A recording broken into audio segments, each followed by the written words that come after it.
থেকে একাগ্রতার সাথে নম্র ভদ্রভাবে যদি একবার আলহামদুলিল্লাহ বলে, রব্বুল আলামিন তার পিছনের সমস্ত গুনাহ মাফ করে দেন। সুবহানাল্লাহ। এই যে মাজারে আল্লাহর ওলিদের মাজার, এটা কোনো ভণ্ড টন্ডর মাজার নয়। বাংলার জমিনে অনেক ভণ্ড আছে, তার থেকে আমরা পবিত্র। বলেন আলহামদুলিল্লাহ। আর এই সিলেটের জমিনে হযরত শাহজালাল রাহমাতুল্লাহ আলাইহি ইয়ামিনী, শাহ ফরান রাহমাতুল্লাহ আলাইহি, বদরউদ্দিন রাহমাতুল্লাহ আলাইহি, শাহ বদর শাহ রাহমাতুল্লাহ আলাইহি, শাহ সুন্দর শাহ রাহমাতুল্লাহ আলাইহি ইত্যাদি আল্লাহ তাআলা তাদেরকে এই সিলেটের জমিনে আগমন করেছেন। তারা এখানে শুয়ে আছে।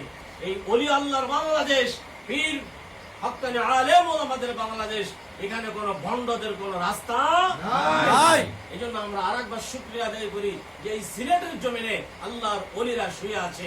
আমরা বলি আলহামদুলিল্লাহ, আলহামদুলিল্লাহ।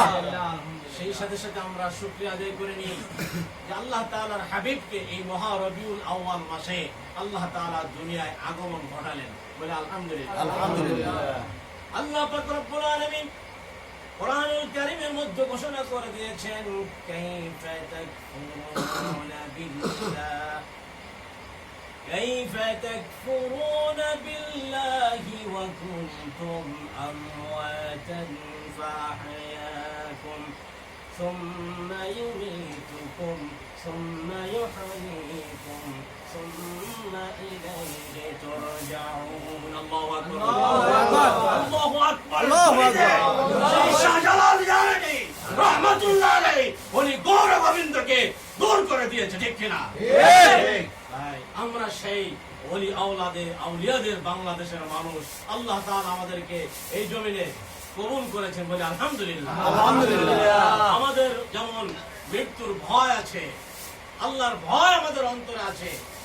আসলে মুমিনেরা কখনো মৃত্যুকে পরোয়া করে না। বলেন আলহামদুলিল্লাহ, আলহামদুলিল্লাহ। মুমিন যারা হবে, আল্লাহর প্রিয় বান্দা যারা হবে, তাদের দিলে মৃত্যুর ভয় থাকে সর্ব অবস্থায়। এজন্য তারা মরার জন্য কখনো ভয় পায় না। নবীজি বলেছেন, মুমিন ব্যক্তিদের জন্য মৃত্যু হলো হাদিয়া স্বরূপ।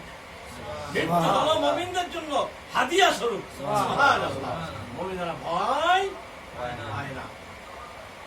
আল্লাহ তাআলা কোরআনুল কারীমের মধ্যে বলে দিয়েছেন, কাইফা তাকফুরুনা বিল্লাহ, হে আমার বান্দা বান্দীরা, কেমনে আমি আল্লাহ রাব্বুল আলামিনের সঙ্গে কুফরি করো, আমি আল্লাহ তাআলাকে কেমনে তোমরা অস্বীকার করো। কথা বুঝতেছেন আমার কথা? আমার বাড়ি খুলনার উৎসাহ, আমার কথা বুঝতে কি কষ্ট হয় আপনাদের? না, বাংলাদেশের মানুষ তো, ওলি আল্লাহদের জমিনের মানুষ আমি। বলেন আলহামদুলিল্লাহ, আলহামদুলিল্লাহ। রাজা খানজাহান রাহমাতুল্লাহ আলাইহি বাগেরহাটে শুয়ে আছে। বলেন আলহামদুলিল্লাহ, আলহামদুলিল্লাহ। আল্লাহ পাক রব্বুল আলামিন বলতেছেন, কাইফা তাকফুরুনা বিল্লাহ, হে আমার বান্দারা, কেমনে কুফরি করো, আমাকে কেমনে তোমরা অস্বীকার করো। অকুনতুম আমওয়াতান, তোমরা ছিলে মৃত। আমরা কি ছিলাম? মৃত্যু। বলে সুবহানাল্লাহ। রূহ দিলে মায়ের গর্ভ, আমরা কি ছিলাম? জীবিত। দুনিয়া আমরা এখন কি জীবিত না? আল্লাহ বলছে তোমরা ছিলে মৃত্যু, আমি আল্লাহ তোমাদেরকে জীবন দিলাম। সুম্মা ইউহয়ীকুম, জীবন দেওয়ার পরে এই কিছুদিন আমরা দুনিয়ায় চলাফেরা করি, ফল জাল মিষ্টি খাই। আল্লাহ সূরা মুলকের মধ্যে বলছে, আল্লাযী খালাকাল মাউতা ওয়াল হায়াতা লিয়াবলুয়াকুম আইয়ুকুম আহসানু আমালা।